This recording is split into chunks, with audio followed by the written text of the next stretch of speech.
네, 만나 뵙게 되어 반갑습니다.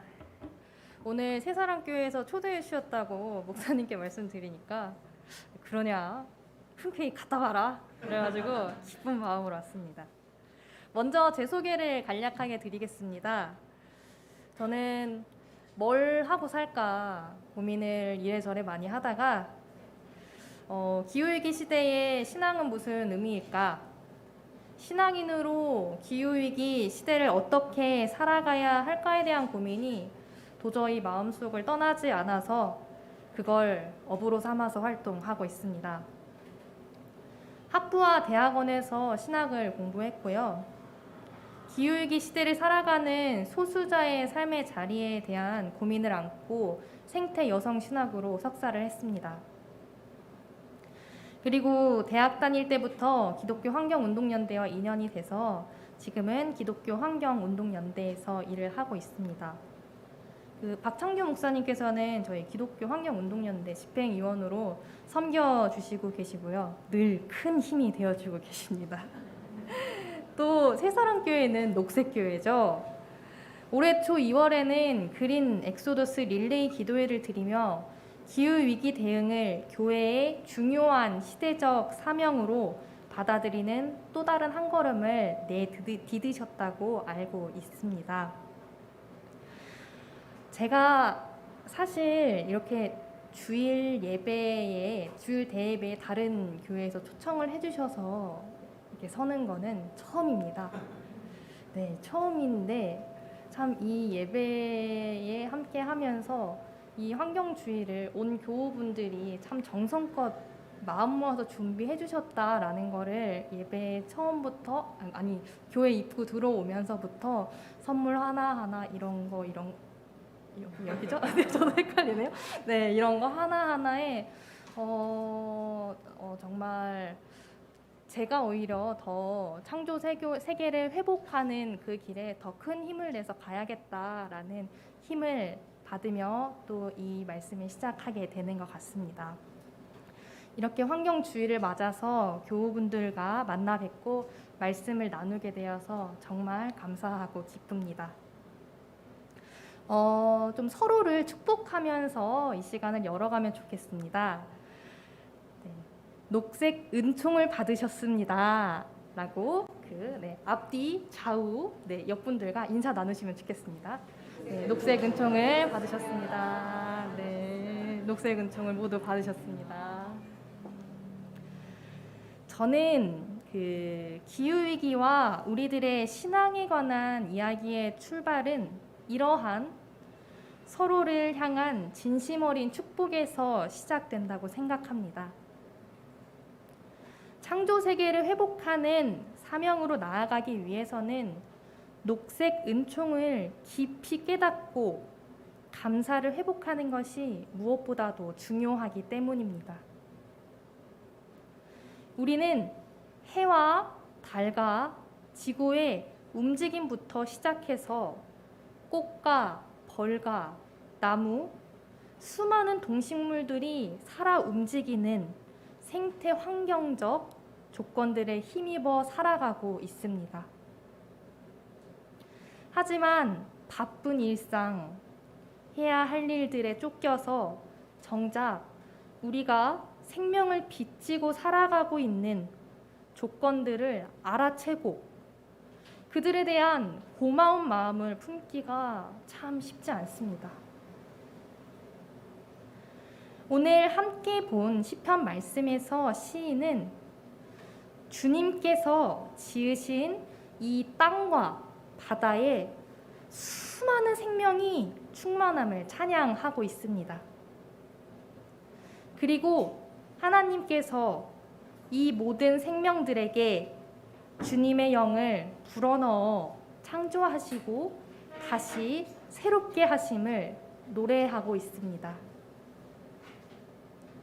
땅과 바다에 생명이 가득함을 헤아려 보며 이 모든 것들의 생명의 근원이 되시는 하나님의 은총을 깨닫고 찬양하고 있습니다.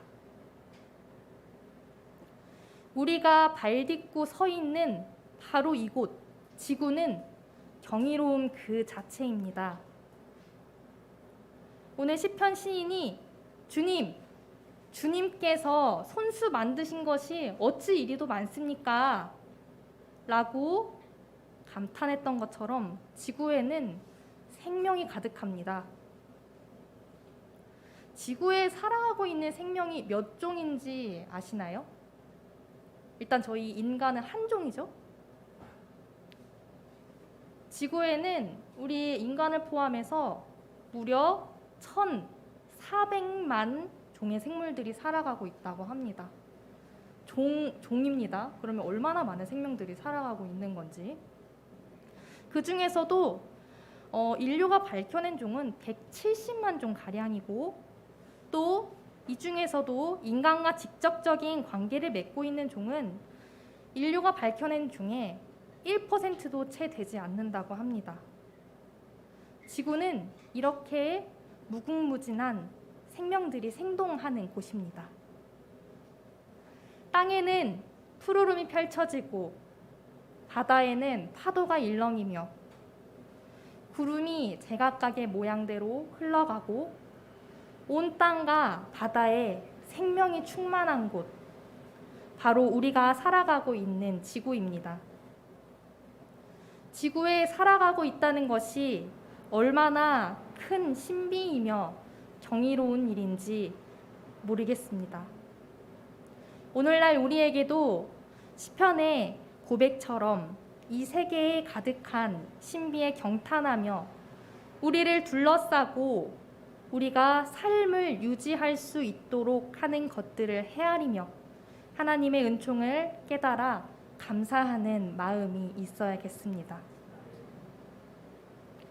우리를 살게 하고 있는 지구의 동물과 식물, 수많은 생명들을 기억함으로써, 그리고 나의 삶을 지탱하고 있는 우주의 거대한 신비를 헤아려 봄으로써 하나님의 은총을 더욱 입체적이고 선명하게 받아들이고 고백할 수 있습니다. 그런데 너무 마음이 아프게도 기후위기로 인해 이 생명이 가득한 창조 세계가 신음하고 있습니다. 이는 수많은 생명들의 생존의 위기인 동시에 녹색 은총을 잃어버린 우리들의 신앙의 위기입니다. 인간이 산업화 이후 온실가스를 뿜어대기 이전까지 지구는 때에 따라 내리는 비와 알맞은 기온으로 각 생물들이 생명의 그물망을 이루며 균형을 유지해 왔습니다. 1,400만 종이 숨쉬고 있는 지구의 단 한 종, 인간의 활동으로 인해 지구 온도가 올라가고 기후 시스템이 붕괴되며 지구 곳곳에 생태계가 파괴되는 전 지구적인 생태 위기를 마주했습니다. 일어나서는 안 될 일이 일어난 것입니다. 우리나라에서는 올봄 벌 78억 마리가 사라지는 일이 발생했습니다. 벌 집단 폐사의 원인에는 기후 변화가 있습니다. 봄꽃이 일찍 개화하면서 벌들이 일찍 밖에 나갔다가 얼어 죽었다는 것입니다. 벌은 식물들 사이에 꽃가루를 옮기는 일을 담당하면서 생태계를 유지하는 중요한 역할을 담당합니다. 그런데 벌은 온도 변화에 민감한 생물 중 하나로 기후변화로 생존의 위협을 받고 있습니다. 또 전 세계적으로 벌을 비롯한 곤충들이 사라져가고 있습니다. 세계적으로 100만 종의 동식물이 멸종 위기에 처해 있다고 합니다. 생물 다양성이 급격히 감소하고 있습니다. 그 원인에는 기후변화와 서식지를 파괴하는 인간의 각종 활동들이 자리합니다. 지구가 심상치 않습니다. 세계 곳곳에서 폭우와 폭염, 초대형 산불 등의 기후 재난들이 잇따라 일어나고 이로 인해 피해를 입고 고통받는 이들이 점점 늘어나고 있습니다. 지난 4, 5월 인도와 파키스탄에서는 낮 기온이 50도를 넘었습니다. 4월 일평균이 45도를 기록했다고 합니다. 인도는 세계에서 두 번째로 많은 양의 밀을 생산하는 국가입니다. 폭염으로 밀 생산량이 줄어들면서 밀 수출을 금지하기에 이르렀습니다. 기후위기로 인한 식량 문제의 경고음이 울리고 있습니다. 이러한 기후위기 속에서 놓치지 말아야 할 또 다른 심각한 문제는 기후위기는 가난한 이들, 약한 생명들을 더욱 혹독한 환경으로 몰아간다는 것입니다. 기후정의라는 말을 들어보셨나요? 기후정의는 기후변화로 삶의 터전을 잃고 고통받는 이들이 기후변화의 발생에는 책임이 없는 이들이라는 이러한 부정의한 상황을 지적하고 드러냅니다. 기후변화에 가장 취약하며 피해를 겪고 있는 이들은 기후위기의 원인이 되는 온실가스를 거의 배출하지 않은 국가의 사람들입니다. 기상학자 조천호 박사는 세계 인구의 20% 이하인 선진국들이 전체 온실가스의 약 70%를 배출하고 있는데 기후변화로 인한 피해는 약 3%의 온실가스를 배출하는 개발도상국의 10억 명에게 집중되고 있다고 이야기합니다. 기후변화로 인해 생존을 위협받고 고향을 떠나야만 하는 이들이 수백만 명에 이르고 있습니다. 이들에게 기후위기는 먼 미래에 닥칠 일이 아니라 당장 오늘의 고통입니다. 국제난민감시센터에서는 전 세계 난민이 780만 명에 육박하며 이 중에 기후난민이 분쟁 난민보다 3배는 더 많을 것이라고 추산합니다. 또한 세계경제포럼에서 2018년 발표한 보고서에 따르면 기후 관련 사건으로 2050년 안에 최소 12억 명이 난민이 될 것이라 전망했습니다. 기후변화에 관한 정부 간 협의체 6차 보고서에 따르면 지구 온도 상승폭을 1.5도씨 이상 오르지 않도록 하기 위해서는 2030년까지 온실가스 43%를 감축해야 하는 것으로 나타났습니다. 하지만 최근 국제사회에서 각국이 수립하여 제출한 국가 온실가스 감축 목표로는 지구온도 1.5도 상승을 막기에 턱없이 부족한 상황입니다. 탄소 배출량 감축을 위한 세계 각국의 더욱 강력한 의지와 변화가 시급한 상황입니다. 1.5도씨 아래로 온도 상승폭을 낮춰야 한다라는 말을 많이 들으셨을 텐데요. 1.5도가 중요한 이유는 1.5도가 티핑 포인트이기 때문입니다. 쉽게 이렇게들 설명을 합니다. 이제 바다에 파도가 이렇게 일고 배가 있습니다. 계속 파도가 일어요. 일다가 이 배가 파도에서 균형을 잃는 그 순간이 있어요. 그 순간 티핑 포인트라는 것입니다. 그게 바로 1.5도라는 것입니다.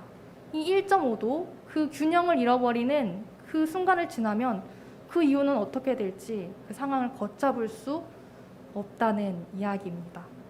그렇기 때문에 우리는 1.5도씨 이하로 지구온도 상승폭을 낮춰야만 하는 기로에 서 있지만 세계 각국들은 아직도 경제 성장에 목매며 목표를 향해서 충분한 변화를 이뤄내고 있지 못한 상황인 것입니다. 전 인권대표 메리 모리슨이라는 사람은 기후변화는 21세기 인권의 가장 심각한 도전이라 말했습니다. 성경에서는 하나님은 해를 악인과 선인에게 비추시고 비를 의로운 자와 불의한 자에게 내려주시는 분이라고 말합니다. 성서적 관점에서 본다면 기후란 악인이냐 선인이냐 의로운 자냐 불의한 자냐도 따지지 않고 하나님이 모든 생명을 위해 주신 은총입니다. 그렇게 선하신 하나님이 악인이냐 선인이냐 불이냐 선이냐도 따지지 않고 주시는 것이 바로 그런 기후본적인 조건이 기후라는 것입니다. 이 기후 체계를 무너뜨리는 것은 하나님께서 지구의 모든 생명체들이 생명을 기대어 살아가도록 부여하신 토대를 빼앗는 것이며 지금까지는 없었던 폭력입니다. 기후위기는 현 사회구조가 이대로 지속 가능하지 않다는 지교의 절규가 아닐까 생각하게 합니다. 옛 사람들은 하늘과 땅이 무너질지 모른다는 불안을 기후라고 부르면서 이거 다 쓸데없는 걱정이라고 불렀습니다. 하지만 오늘날에 이르러서 하늘과 땅, 바로 이 지구의 지속 가능성을 걱정하는 일은 지구 위 모든 생명의 생존이 걸린 실존적 문제가 되어버렸습니다. 이번 환경주일의 주제 말씀은 로마서 8장 19절 말씀입니다. 피조물은 하나님의 자녀들이 나타나기를 간절히 기다리고 있다고 이야기합니다. 이 본문은 로마 교회 교우들이 겪고 있는 고난을 피조물의 고통과 연결 지으며 신음하는 피조물들이 하나님의 자녀들이 나타나기를 간절히 기다리고 있다고 이야기합니다. 그리고 이 말씀은 우리들에게 과연 나는 이 기후위기라는 절체절명의 위기 앞에 피조물들이 기다리는 하나님의 자녀가 될 것인가? 라는 물음을 우리에게 던집니다. 우리는 이 말씀이 던지는 질문 앞에 뭐라고 답을 해야 할까요?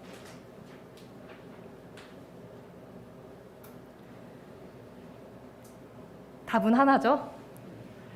우리 함께 피조물들이 간절히 기다리고 있는 하나님의 자녀들이 됩시다. 이것이 바로 기후위기 시대를 살아가는 그리스도인 교회가 감당해야 할 이 시대의 사명입니다. 1.5도 아래로 지구 온도 상승을 막을 수 있다고, 몇 년 남지 않았다고, 우리가 같이 힘을 합쳐보자고 말하는 지금이 얼마나 소중한 시간인가 다시금 깨닫습니다. 그리고 이 시간을 힘내어 전환을 이뤄내지 못한다면 우리는 과연 다음 세대에게 뭐라 말할 수 있을까란 두려움이 엄습해 옵니다. 기후 시스템의 붕괴, 이 원인도 인간에게 있지만 동시에 이 위기를 해결할 책임 역시 인간에게 있음을 잊지 말아야 합니다. 우리가 더욱 녹색교회가 되는 길로 기꺼이 나아갑시다. 우리가 받은 녹색 은총을 헤아리고 감사합시다. 녹색 은총을 입고 살아가는 서로를 그 은총 잊지 않도록 가득 축복합시다. 우리의 삶을 생태적으로 전환하면 좋겠습니다. 혼자서는 힘겹습니다. 교회 공동체와 함께 손잡고 생명의 길로 나아갑시다. 그리고 기후위기로 고통받는 사회적 약자를 돌보는 일에 발벗고 나섭시다. 기후위기라는 커다란 문제 앞에 어디에서부터 무엇을 시작해야 할지 막막하기도 하고 문제의 심각함에 압도되어 외면하고 싶기도 합니다. 그럼에도 이미 찾아온 기후위기의 문제 앞에 하나님의 자녀들이 나타나길 간절히 기다리는 이들이 있음을 기억하며 우리들의 간절한 기도와 행동으로 응답합시다. 기후위기 시대 창조 세계를 회복하는 녹색교회의 사명을 감당하며 한 걸음씩 내디디시는 새사랑교회 교우분들께 주님의 은혜가 가득하시길 기도드립니다. 기도드리시겠습니다. 생명의 하나님, 기후위기 시대 저희를 녹색교회로 부르셨습니다. 주님의 부르심에 응답하여 기후위기로 고통받는 이들과 함께하는 삶의 자리로 나아가고자 합니다. 따스한 햇볕과 시원하게 내리는 빗줄기, 살결을 스치는 바람 속에서 매 순간 하나님의 현존을 경험케 하시고 삶의 위로와 평안을 가득히 허락하여 주십시오. 우리의 일상을 가득 메우고 있는 주님의 녹색 은총을 힘입어 저희가 있어야 할 곳에 작은 용기 내어 있게 하시고 서로가 서로를 생명의 길로 걷게 하는 축복의 공동체가 되게 하옵소서. 예수님 이름으로 기도합니다. 아멘.